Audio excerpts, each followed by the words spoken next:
দ্বিতীয় বিয়ের তোড়জোড় চলছে, আর এই কাজে সবচেয়ে বেশি উৎসাহী আমার শাশুড়ি। প্রায় প্রতিদিনই আমার ননদকে সাথে নিয়ে এ বাড়ি ও বাড়ি মেয়ে দেখতে যায়। অবশ্য আমাকে বলেই যায়, আগে ননদের সাথে আমার সম্পর্ক ভালো ছিল, কিন্তু এখন সেও আমাকে এড়িয়ে চলছে, মায়ের সাথে সাথে তাল দিচ্ছে। আজকে শাশুড়ি ঘরে ঢুকেই আমাকে ডাকতে শুরু করলেন। আমি দৌড়ে গেলাম, পান চিবুতে চিবুতে বললেন, তারপর কি চিন্তা ভাবনা করলা, থাকবা নাকি যাইবা গা বাপের বাড়ি? আজকে কিন্তু কথা ফাইনাল করে আইছি। মাইয়া ভেজাই সুন্দর, তার উপরে আবিয়াত্তা বয়সও কম। এমন মাইয়া সহজে পাওন যায় না। আর দেখা মনে হয় সুস্থ সবল। আশা করি কোনো সমস্যা নাই তোমার মতো। উনি এক নাগাড়ে কথাগুলো বলে থামলেন। আমার মুখ দিয়ে কোনো কথা বেরোচ্ছে না। নিচের দিকে ঝাপসা চোখে তাকিয়ে রইলাম। হঠাৎই আবির অর্থাৎ আমার স্বামী ঘরে আগমন। তাকে দেখেই শাশুড়ি দৌড়ে এসে বললেন, আইসিস? আজকে যে মেয়ে দেখে আসছি, মাশাল্লাহ, এক কথায় অসাধারণ। তুই কবে সময় করতে পারবি? তোরও তো দেখন লাগবো, কথা বইলা বুঝবো নিবনাকরণ লাগবো। আবির একটু ভেবে বলল, শুক্রবারে যাওয়া যায়। আব্বাকে জিজ্ঞেস করে দেখো উনি কি ফ্রি আছে কিনা। বাকি দিন তো আমার অফিস থাকে। আবির মুখে এমন স্বাভাবিক কথা শুনে বুকের ভিতরটা মোচড় দিয়ে উঠল। কোনোভাবে নিজেকে সামলাতে পারলাম না। দ্রুত রুমে এসে দরজা বিড়াই দিলাম। সত্যি সত্যি আবির তাহলে বিয়েটা করেই ফেলবে। নিজের মনের কিছুটা অবিশ্বাস করতে পারছি না। নিজেকে খুব তুচ্ছ লাগছে। একটা সন্তানের জন্য হাহাকার করতে করতে 7টা বছর পার করলাম। বাকি জীবনটা হয়তো আবিরের হাহাকারেই কাটবে। আবির রুমে ঢুকে আমাকে না দেখার বান করে কাপড় চোপড় নিয়ে গোসলে ঢুকে গেল। অবশ্য গত 3 মাস যাবৎ আবির আমার সাথে ঠিকমতো কথাই বলে না, দরকার ছাড়া। আর এখন তো বিয়ের ডিসিশন নিয়েই ফেলেছে, এখন আর কি বা কথা বলবে আমার সাথে। আগে আমাকে কাঁদতে দেখলে আমার সামনে হাঁটু গেড়ে বসে থাকতো, চোখের পানিগুলো মুছে জড়িয়ে ধরে বসে থাকতো। আর এখন আমি তার চোখের সামনে, চোখের এবং মনের অন্তরাল। আমার কান্না ভেজা চোখ প্রতি রাতে আর্তনাদে আবিরের মন পর্যন্ত স্পর্শ করে না। আমি এখন শুধু বিরক্তকর আগাছা। পরিবারের অমতে ভালোবেসে বিয়ে করেছিলাম ক্লাসমেট আবিরকে। আহা, কত না ভালোবাসা ছিল। টিউশনির টাকা জমিয়ে জমিয়ে দেখা করতাম। কখনো রিক্সায় যেতাম না, পায়ে হেঁটে না হয় বাসে করে যাতায়াত করতাম 10 টাকা 20 টাকা বাঁচানোর জন্য। সারাদিন না খেয়ে দুজন হাঁটতাম। আসলে খাওয়ার টাকা তেমন থাকতো না। যা সেভিং করতাম তা দিয়ে আবিরের জন্য একটা সেট কিনতাম। অবশ্য ভালোবাসা আবির আমার চেয়ে এক ধাপ এগিয়েই ছিল। আমাকে একটা ছোট বাচ্চার মতো আগলে রাখতো। ওই ছেলেটার জন্য আমার মন খারাপ হতো। হাজারটা কষ্ট নিয়ে হাজির হলেও এক নিমিষে সব ভুলিয়ে দিত। সেই দিনটার কথা এখনও খুব মনে পড়ে। দুই ফ্যামিলির চাপ যখন নিতে পারছিলাম না, তখনই আমার ডিসিশন নিয়ে পালিয়ে যাব। যেই বাবা সেই কাজ। দুজন কাঁধে দুটো ব্যাগ ঝুলিয়ে সোজা চলে গেলাম বনানী কাজী অফিসে। রাস্তা থেকে দুজন সাক্ষী ধরে নিয়ে গিয়েছিলাম। পুরো অ্যাডভেঞ্চার লাগছিল সব কিছু। কিন্তু ঠিক বিয়ের আগ সময় আবিরের মুখে অন্ধকার হয়ে আসছিল। বাবা মাকে ছাড়া বিয়ের জন্য তার অনুশোচনা হচ্ছে। তার এই অন্ধকার মুখ দেখে একবার ইচ্ছে হয়েছিল ফিরে যাই, কিন্তু পারি নাই। হঠাৎ আবির আমাকে কাজী অফিসের বসিয়ে রেখে বলল, তুমি বসো, আমি পাশের মসজিদ থেকে নামাজ পড়ে আসি। শুভ কাজের আগে অন্তত আল্লাহর কাছে আমাদের জন্য দোয়া করে আসি। অবশ্য আবির বরাবরই নামাজি ছিল। ওই অপেক্ষার মুহূর্তটা ছিল আমার জীবনের শ্রেষ্ঠ অপেক্ষার মুহূর্ত। কারণ আমি জানি আমার আবির আমাকে একা রেখে কোথাও যাবে না। আবির ফিরে আসবে, ওকে আসতেই হবে। এটা পৃথিবীর কঠিনতম সত্য। এটা আমার বিশ্বাস। আমার বিশ্বাস সত্যি হয়েছিল, আবির এসেছিল। ঠিক কবুল বলার সময় আমার অনুশোচনা বোধ জেগে উঠেছিল। আমি তখন কান্নায় ভেঙে পড়েছিলাম। আম্মুর নিষ্পাপ মুখটা বারবার চোখের সামনে ভেসেছিল। আবির তখন আমার হাতটা চেপে ধরে বলল, আমি আছি তো তোমার সাথে। তুমি ওই চোখে আমার প্রতি দায়িত্ব দেখেছিলে, গভীর ভালোবাসা দেখেছিলাম। কাজী অফিস থেকে বের হওয়ার পর আমি এক অন্য আবিরকে আবিষ্কার করলাম। তার চোখ মুখ খুশিতে জ্বলজ্বল করছিল। আমি বললাম, একটু আগেই না মন খারাপ ছিল? আবির খুব শান্ত গলায় বলল, তখন তো পর্যন্ত তুমি আমার বউ ছিলে না। তখন ছিলাম মানুষদের জন্য একটু আফসোস হচ্ছিল যে আমার এমন দিনে তারা কেউ নেই। কিন্তু সেই আফসোসের জন্য তোমাকে বউ হিসেবে পাওয়ার আনন্দটা বিলীন হতে দেই কিনা বলো? তারা আমার আপনজন থাকবে, তারা কিন্তু এখন পার্মানেন্ট আমার হয়ে গেল। তুমি এটা আমার জন্য কত না আনন্দের তুমি আন্দাজ করতে পারছো? না, সেদিন সব কিছু মিথ্যা হয়ে গেল। আমি আর আমার আবিরের নেই। সেই সুন্দর নিষ্পাপ সরল মনের আবিরকে আমি হারিয়ে ফেলেছি, চিরতরে হারিয়ে ফেলতে যাচ্ছি। আল্লাহ আমাকে শক্তি দাও। আমি কিভাবে সহ্য করব? বারবার পুরনো ভাবনা চিন্তাগুলো মাথায় জেঁকে বসেছে। পুরনো স্মৃতিগুলো ফ্ল্যাশব্যাকের মতো চোখের সামনে বারবার ভেসে আসছে। সেদিনের পর আমি আর আবিরের সাথে ঘুমাইনি, নিচে বিছানা করে শুয়েছি। একটা বারের জন্য আবির আমাকে ডাকিনি। আমি কতটা তুচ্ছ হয়ে গেছি। এখন আর আমার মুখে কোনো মায়া খুঁজে পায় না, আমার শরীরের মাদকতা খুঁজে পায় না। পুরনো খেলনা আমি।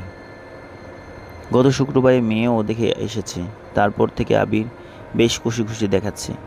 আবিরের মুখে আমি সারাদিন হাসি দেখতে চেয়েছিলাম, কিন্তু কেন যেন আবির ওই হাসি মুখ আমার ভেতরটা পুড়িয়ে ছারখার করে দিচ্ছে। আমি ভেবে পাচ্ছি না কি করব, কোথায় যাব, কি করব। আমার যাওয়ার অনেক জায়গায় আছে, কিন্তু সারা দুনিয়ার কাছে আবিরকে আমি ফেরেশতা বানিয়ে রেখেছিলাম। সেখানে আমি কোনো মুখ নিয়ে কারো দরজায় গিয়ে দাঁড়াবো? আমি এই অসহায়ত্বটা কাউকে দেখাতে ইচ্ছা করছে না। এখনও যে আবির খারাপটা কাউকে বুঝতে দিতে মন চাচ্ছে না। আমাকে রান্নাঘরে ঢুকতে দেখেই শাশুড়ি খ্যাচ শুরু করলো। সামনে শুক্রবারে বিয়া, আর বিআইনিরা এখন যাওয়ার কোনো নামগন্ধ নাই।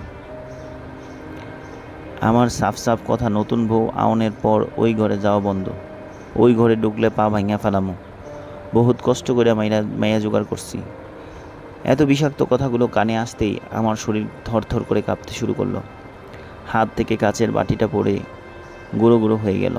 আওয়াজ পেয়ে শাশুড়ি রীতিমতো তেড়ে আসলেন আমার মারতে। ননদ এসে থামিয়ে বললেন, মা, তোমার মনে হয় না তুমি একটু বেশি বেশি করছো?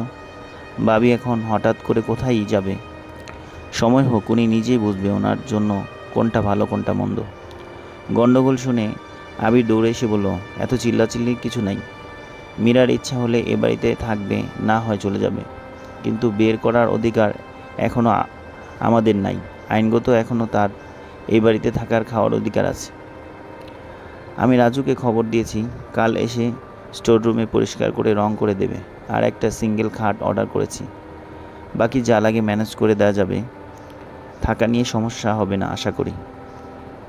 কি বলবো, বাসা হারিয়ে ফেলেছি আমার স্বামীর মহত্ব দেখে। আমি অবাক হয়ে যাচ্ছি। আমাকে থাকতে দিয়ে করুণা দেখাচ্ছে।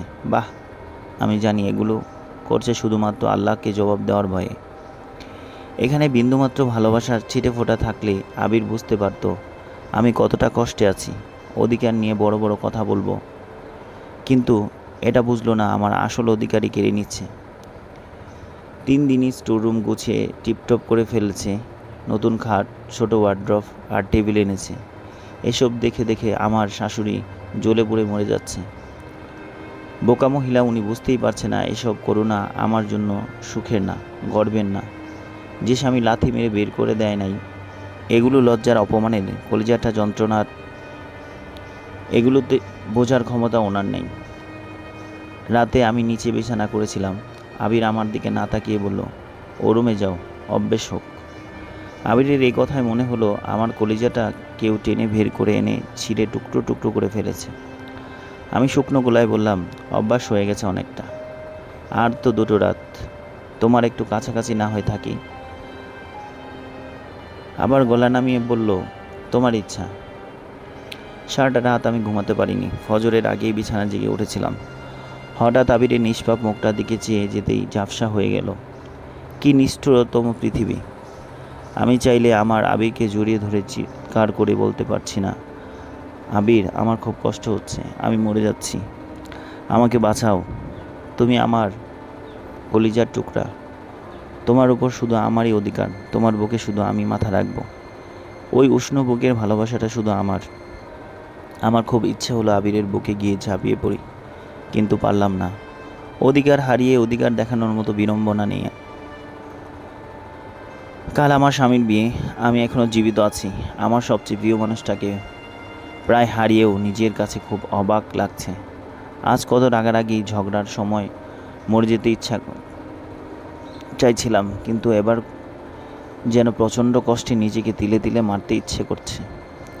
আমি কোনো সন্তান ধারণের অক্ষম, সেই শাস্তিটা নিজেকে দিতে ইচ্ছে করছে।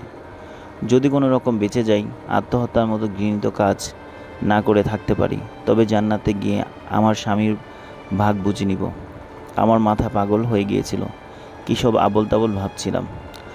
টলতে টলতে রান্না করে গেলাম। আবিরের সব পছন্দের রান্না নিজ হাতে করব। শেষবারের মতো প্রিয় মানুষটার জন্য কিছু করি। আমার সক্ষমতার তো এতটুকুই।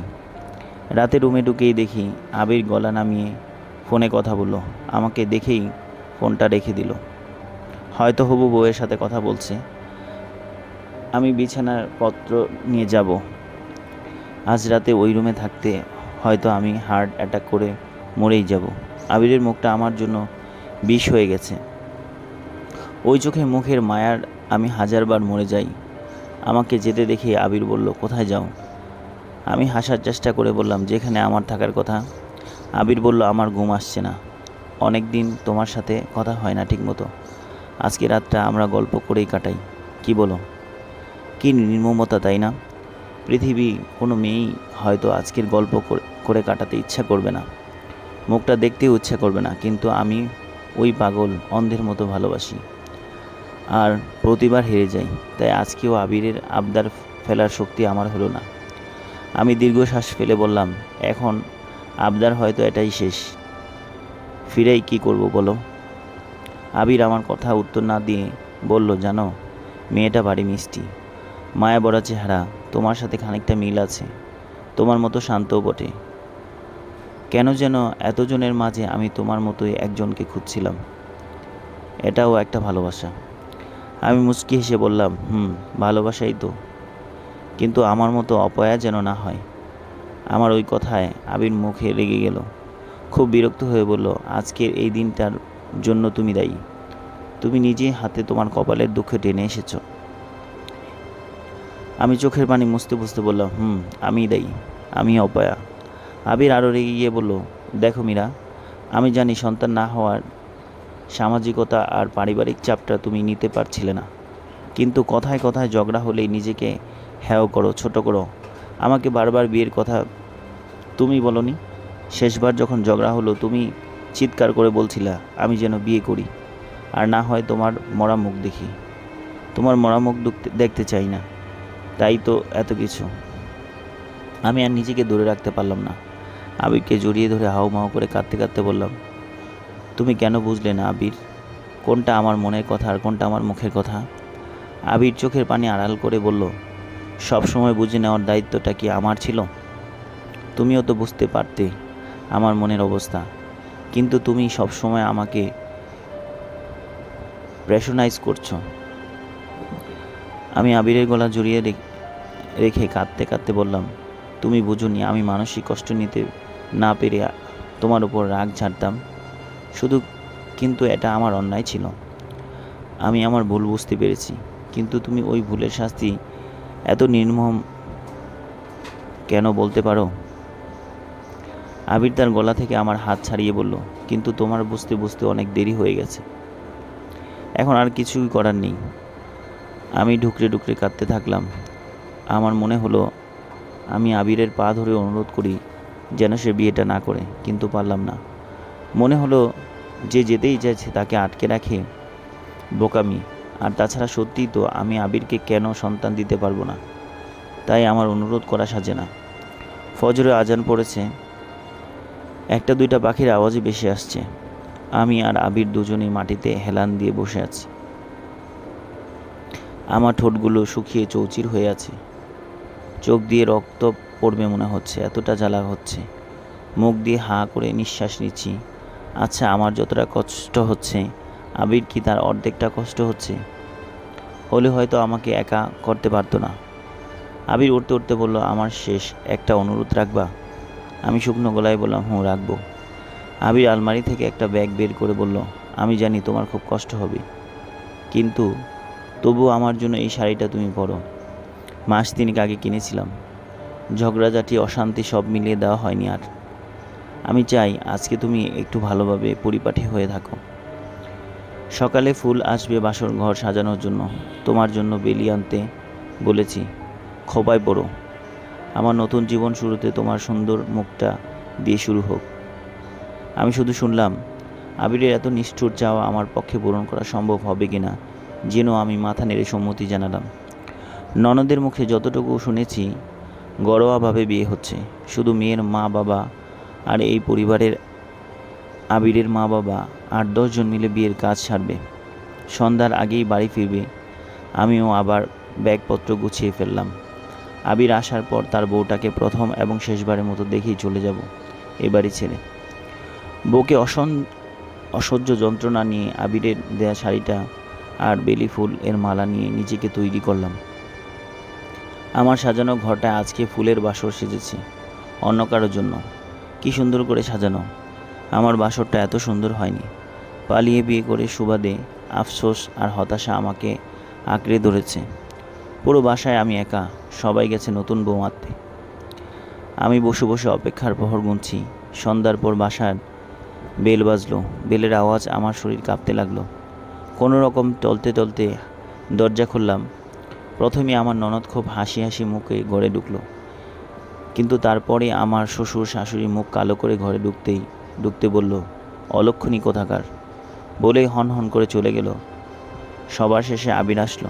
কোলে ছোট্ট একটা বাচ্চা মেয়ে, বছর 5 হবে। ননদ আমাকে শুনিয়ে বলল, দেখো তো ভাবি, তোমার নতুন বাচ্চাকে পছন্দ হয় কি না? আবির হাসতে হাসতে বলল, পছন্দ হতেই হবে, চেহারা মিলিয়ে এনেছি। দেখো দেখো, একদম মীরার মতো। সবাই বলবে মীরার মেয়ে। আমি কিছু বুঝতে পারছি না। আমার শরীর তখনও কাঁপছিল। থরথর করে আমি শুধু তাকিয়েছিলাম। মুখ দিয়ে শুধু বের হচ্ছিল না। আবির নীলাকে বলল, যাও ওকে রুমে নিয়ে যাও। ওরা চলে যেতেই আবির আমাকে শক্ত করে জড়িয়ে ধরে বলল, থ্যাঙ্কস আমার অনুরোধটা রাখার জন্য। আমি ভিউ ভিউ করে কান্না করে দিলাম। আবির আমাকে আরও জোরে ধরিয়ে ধরে বলল, তোমাকে এত কষ্ট দেওয়ার কারণ হলো তোমাকে বোঝালাম যে সব সময় মুখে যা আসে তা বলা উচিত নয়, আর যে কষ্টটা তুমি নিতে পারবে না সেটা কাউকে করতে বলবে না। আর তুমি কাল বলেছিলে না যে আমি তোমাকে বুঝি না, কিন্তু সবচেয়ে বড় সত্য হলো আমার চেয়ে ভালো তোমাকে আর কেউ বোঝে না। আর বুঝি বলেই এমন ভালোবাসার মানুষকে হাতছাড়া করতে পারবে না। আমি আবিরকে জোরেই ধরে রাখলাম শক্ত করে। আবির থেমে আবার বলল, একটা সন্তান প্রয়োজন ছিল, তাই সন্তান এনেছি। বউ তো আমার আছেই। মা বাবা বোঝে না, কি আর করা, তাই তো কাহিনী করতে হলো। অবশ্য নীলা আমাকে হেল্প করেছে। ও তাই বাবা মাকে সামলিয়েছি শেষে। বাবা মা তো জানতো আজকে বিয়েই। যাই হোক, ওসব পরে বলবো। এখন যাও, তাড়াতাড়ি আমার জন্য 1 কাপ চা বানাও আর সুন্দর করে সাজো। তারপর কনের কাছে ফিসফিস করে বলল, চোখে একটু কাজল দিয়ে, আজকে আমাদের দ্বিতীয় বাসর হবে। পাহাড় সমান ওজন বুক থেকে নামিয়ে সেই বুকের সাথে আমার আবিরকে মিশিয়ে জড়িয়ে ধরে রেখেছি পরম মমতায়। তাকে বক্ষের মাঝে রাখবো, ছেড়ে দিতে দিব না। সমাপ্ত।